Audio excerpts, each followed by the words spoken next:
So this is going to probably be one of my last unboxings for the month.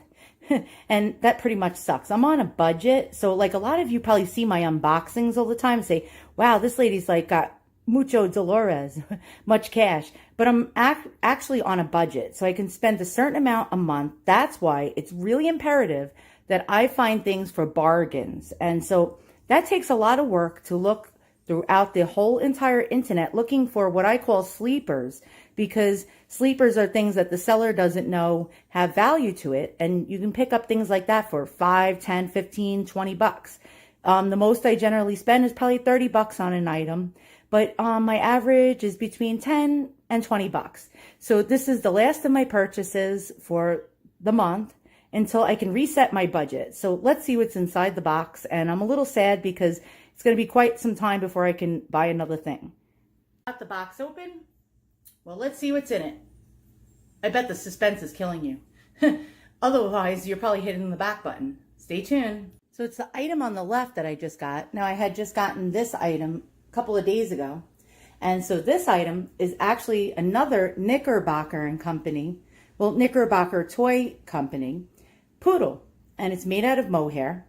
And the twin that's larger than him is on the right over here in cream colored. And the cool part is this one is a smaller version and it has really pretty amber eyes. It was probably made sometime in the 40s or 50s. And the cool part of it is I have an early ad from the 1950s, actually 1952, showing you a Knickerbocker poodle. And the name of that poodle was called Aristocrat. And that's pretty cool because poodles like bring up visions in your mind of like rich, fancy ladies walking around with them. So let me show you a little more detail on this poodle. And so we have these beautiful glass eyes, a little plastic or rubber nose and tongue, and lovely, lovely curly mohair.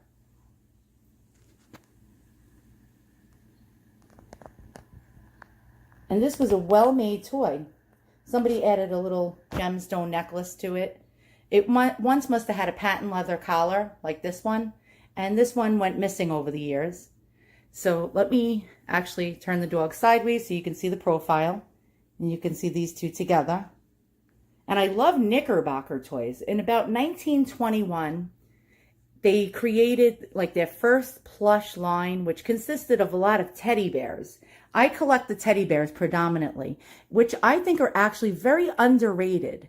So I try to find the earliest teddy bears made by the Knickerbocker company as much as I can, because I feel that one day the value of those bears are going to really go up considerably. So now I also collect the early or mid-century Knickerbocker plush animals like dogs and cats. And I really like the dogs a lot better than the cats, even though I'm a huge cat lover. But the dogs are usually well made. And so here's an ad actually from 1952. This is, I believe, from the patent office. For March 18th, 1952, it's the design division of the patent office.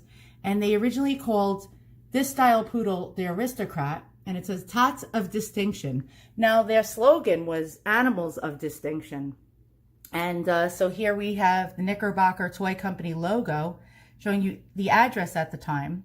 The date, this was actually an ad, and it says, as cute and cuddly a pooch as ever paraded up Park Avenue, the Aristocrat is fully jointed. He sits, he stands, he sleeps, he begs. Small fry will love his antics. Parents too. Don't miss this new toy wonder. Now, my guess is this is a different design from the poodles that I have here, because the poodles that I have here are not jointed. But I believe in 1954, Steiff came out with a similar poodle that was fully jointed by the name of Snobby. Now, I always thought Steiff in Germany, who made beautiful mohair animals, was like the originator of a lot of these designs, and other companies copied off of them. But if that's true, then Steiff sort of copied Snobby the poodle in 1954, and this company made it in 1952. So who's copying who? So here's a similar type of poodle. Has a little red tongue, like mine has. I don't know if you could see that. See the little red tongue? And these are the Knickerbocker jointed design poodles. And you can see it has a little patent leather collar like my white one. And I thought that you guys would be interested in seeing that. So here's little illustrations showing you how the animal could be posed in all different configurations since it was jointed. And I really like old ads because it helps you date your animal. So I'm guessing this was made sometime in the 40s or 50s. I could be wrong. Could be the 60s. But these do look like older versions of them, like more 40s, 50s style. I just really thought you guys would be interested in seeing these old toys because I really love vintage and antique toys as it brings up some sort of nostalgia for me. And I just love nostalgia. So once again, thanks for watching. If you like what you see, hit the thumbs up and subscribe. And I'm glad that you guys checked out my video.